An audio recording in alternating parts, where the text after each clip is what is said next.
Welcome, Lumineers and fans of the happiest card game on earth. My name's John T. You've just been put in the inkwell with a pile of locations for Into the Inkwell.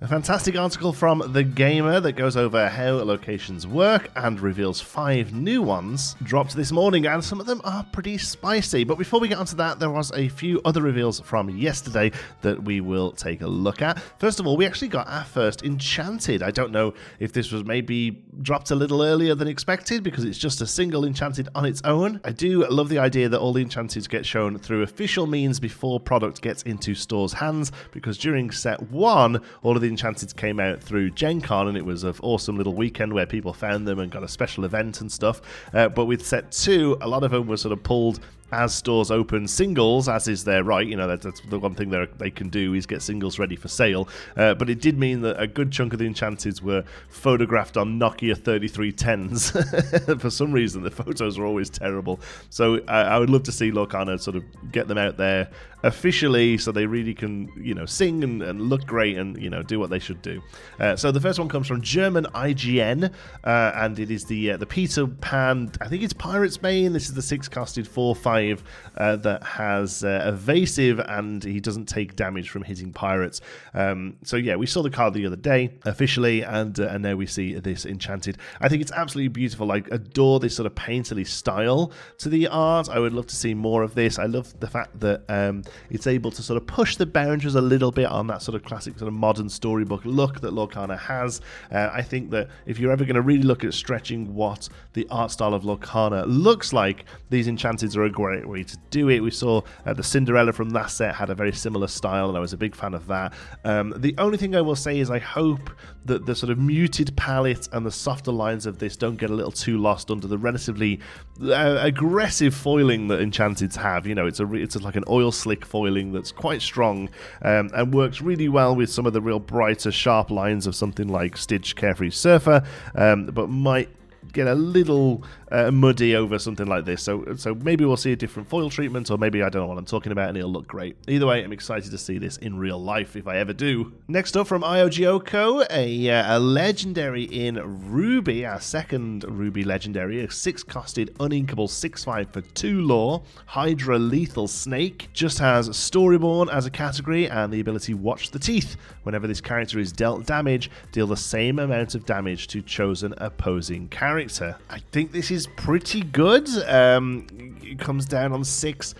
It's a little bit of a difficult slot to find a space in at the moment. You know, Maui, you're still getting a lot of value out on 5. Tremaine, you're still getting a lot of value out on 6. This isn't really online until turn 7. But if this comes down and sticks, it's going to be quite difficult to remove outside of sort of targeted removal. Even damage-based targeted removal isn't going to like this. So yeah, I actually think this is pretty good. It's worth mentioning that both uses of damage here refer to dealt damage, so we have to constantly think about something like resist with this. It isn't just moving counters around that we've been seeing a lot in Amethyst. If this has resist, that factors into how much damage is dealt to it, but then also if something else has resist, it sort of affects how much damage is put across as well. So, you know, you're going to have to be counting up a lot with this one on the table, I think, if resist is prevalent. But yeah, I think this is pretty good. I think it's a solid legendary. It's the sort of thing you want to see from a legendary, just this real big bomby card. Okay, here we go then. 5 locations from TheGamer. At time of recording, we're still just missing 1 Sapphire location that I imagine is probably just a vanilla. But these are 1 for each color of all of the other colors. So first up, a 2-costed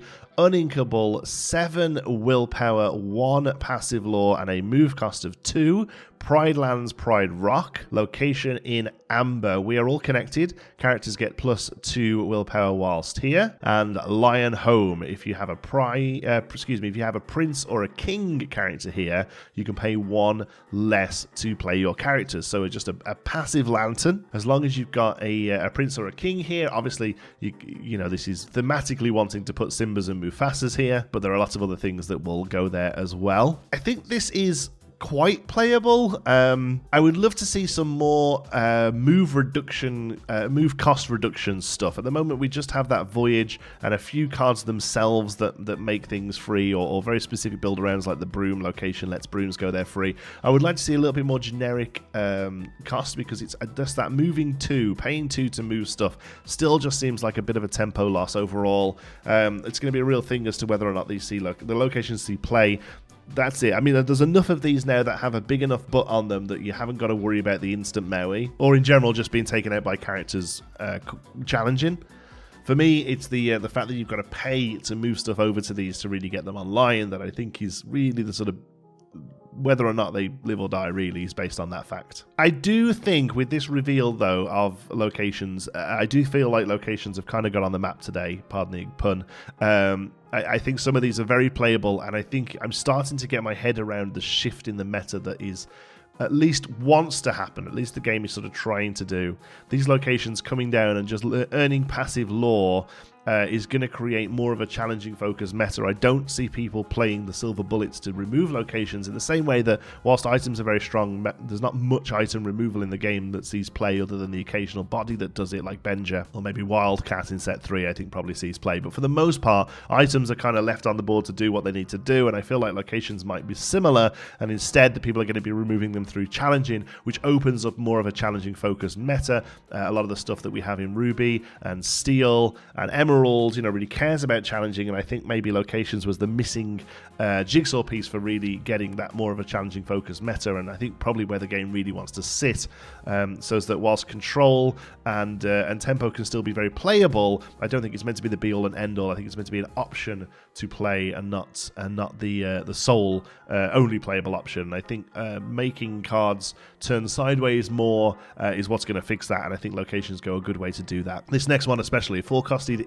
Inkable, 7 willpower for 2 passive lore and a move cost of 1, the Queen's Castle Mirror Chamber. Using the mirror at the start of your turn, for each character you have here, you may draw a card. This is a rare card. I think this is great. The good thing about this is you're getting a lot of value out of this just sitting there. This is 2 lore each turn with 7 on the butt. This is difficult to get rid of. And the fact that you can move stuff here very cheaply and then just start getting extra value out of card draw, I really think this is playable. I actually genuinely think this probably replaces Rabbit in current Amethyst decks. I mean, that's probably a hot take. Are you wanting to play this on 4?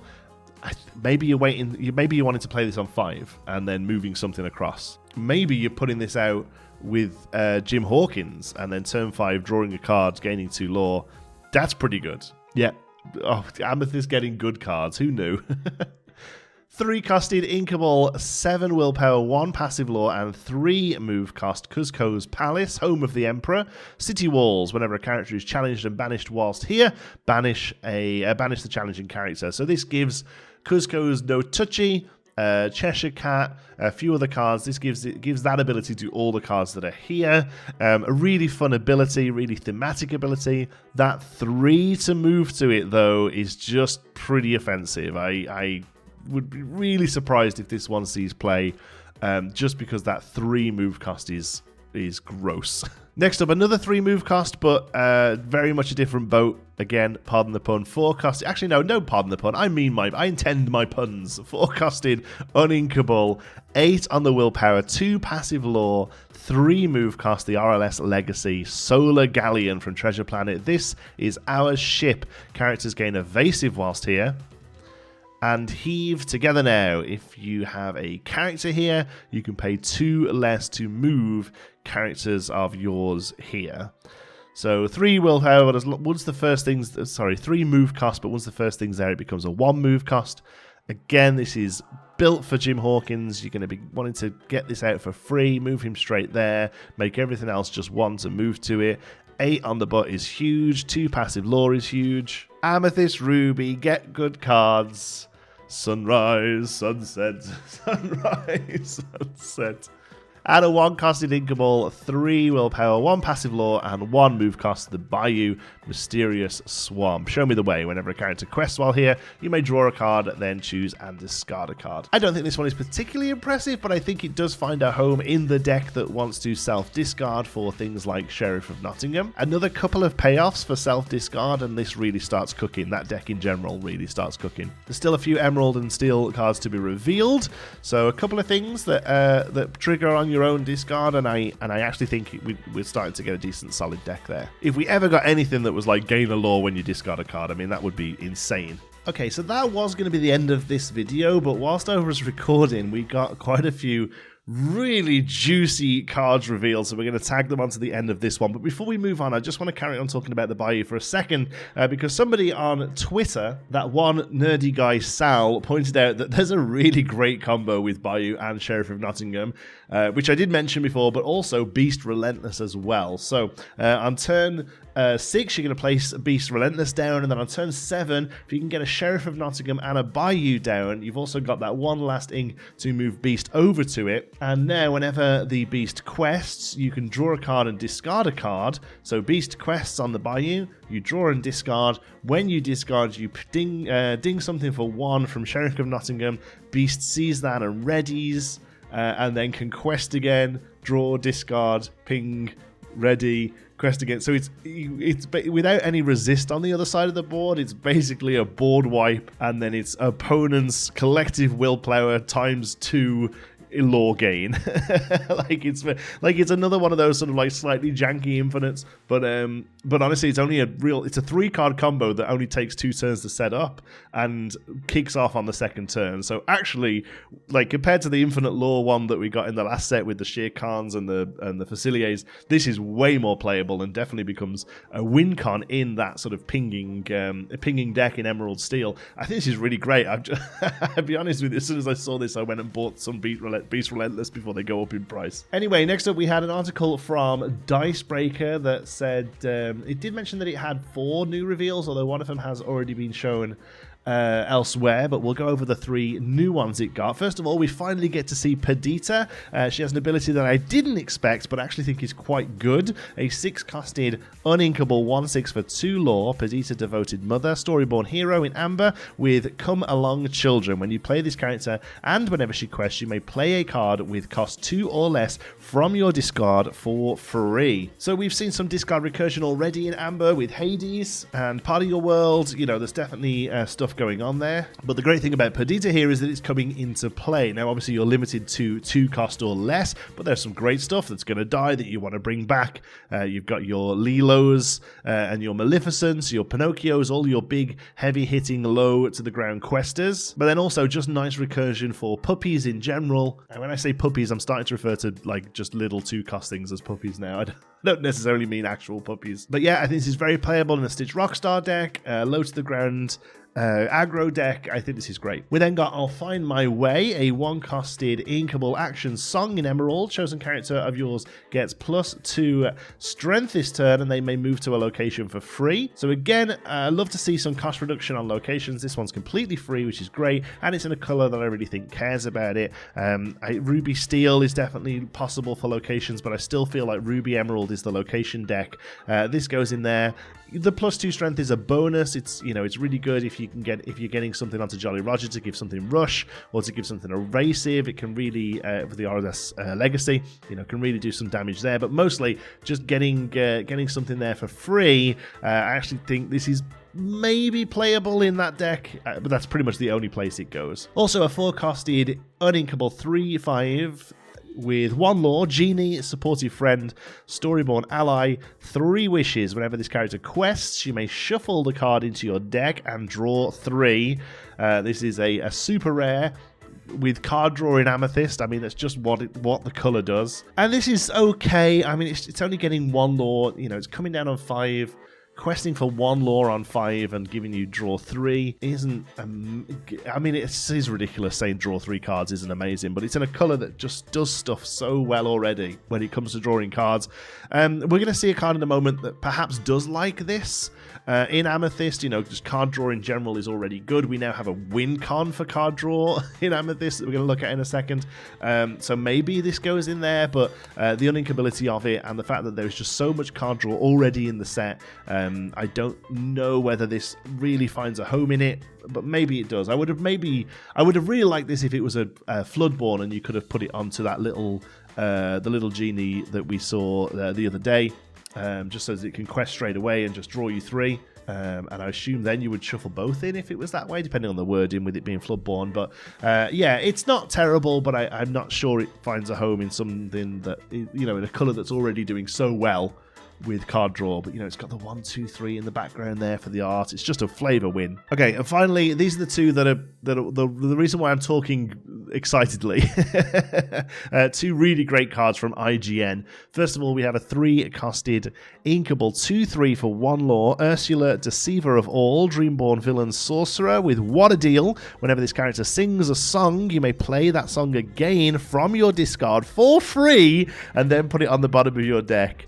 Matthew Robert Davis doing incredible Ursula art here. I mean, obviously this is fantastic. Just great value on a card. It's only a 3 cost and it doesn't have Singer, and that's purely so that it isn't broken, because the bigger this gets, the better songs it can play. You know, imagine being able to do double grab your swords, you know, 4 damage across the board with this. So I do get why it's only 3, but even still, there's some really great stuff that you can pay for cheap. Lots of card filtering, lots of card draw. This is grab your friends on the other side is draw 4 with this. A lot of the stuff that's pinging and letting you draw goes in the Emerald Steel deck. You know, gets all of the damage character stuff online even quicker. I think this is really solid legendary, and I think it goes into an Emerald Steel pinging deck beautifully. And then finally, for now, unless when I stop recording there's another few cards out there, for now, a 7-costed inkable 4/5 for 1 lore, Jafar, Striking Illusionist, Floodborn Villain Sorcerer with Shift 5 and Evasive, because why not, and also Power Beyond Measure. During your turn, while this character is exerted, whenever you draw a card, gain 1 lore. Oof! You know, this is... I mean, this could be broken. I've been really trying with set 3 not to like go a little hyperbole on a lot of the card reveals, because I did that in set 1, I did that in set 2, and everything was amazing. And then actually, when it boils down to it, some stuff's good and most is not. I genuinely think this might be broken. This comes down on a shift. We already have a couple of decent shift targets in the colors this wants, and I'll tell you now, that's Amethyst Steel. We've already got a couple of shift targets in this. This comes down on 5. This sings a whole new world, and you have a full hand of cards and 7 lore. Disgusting. Yeah, this is what you want from a legendary. It's a build around card that is like, this basically makes any little Jafar kill on sight. And that's the kind of thing I dig from a card. Incredible art, and the Ursula has incredible art as well. Nicolas Savori has done an amazing job here. This is everything I want from a Lorcana card. Great stats. I mean, even fine stats. I mean, it could maybe quest for 2. No, great stats, great ability. Already makes me want to go look, and that's what I love about the Floodball mechanic in this game. It already makes me want to go back and look at those, you know, the little Jafars that aren't really seen play, the little challenger Jafar, the one that the TCG cast guys got to show the other day, the 3-cost that was like, this is fine, but I don't think you'd play it over Maleficent. This is why you play it over Maleficent. I just love the fact that it constantly makes us reevaluate cards that we've already looked at, and this is just insane. Yeah, this and Whole New World, but then also, just in general, there's so much card draw in Amethyst. All of those with this card out and exerted just becomes card draw and lore. Yeah, Amethyst just continues to be the strongest color in the game, and I haven't really seen anything that changes that too much. I don't think that the Ruby Amethyst bounce control is going to be the top of the charts always, but I think pretty much anything that you see consistently doing well in the competitive meta is going to be Amethyst X, because I'd just be really surprised if it isn't. Okay, there we go. Thank you so much for watching. Hope you've enjoyed it. Until the next one, be good.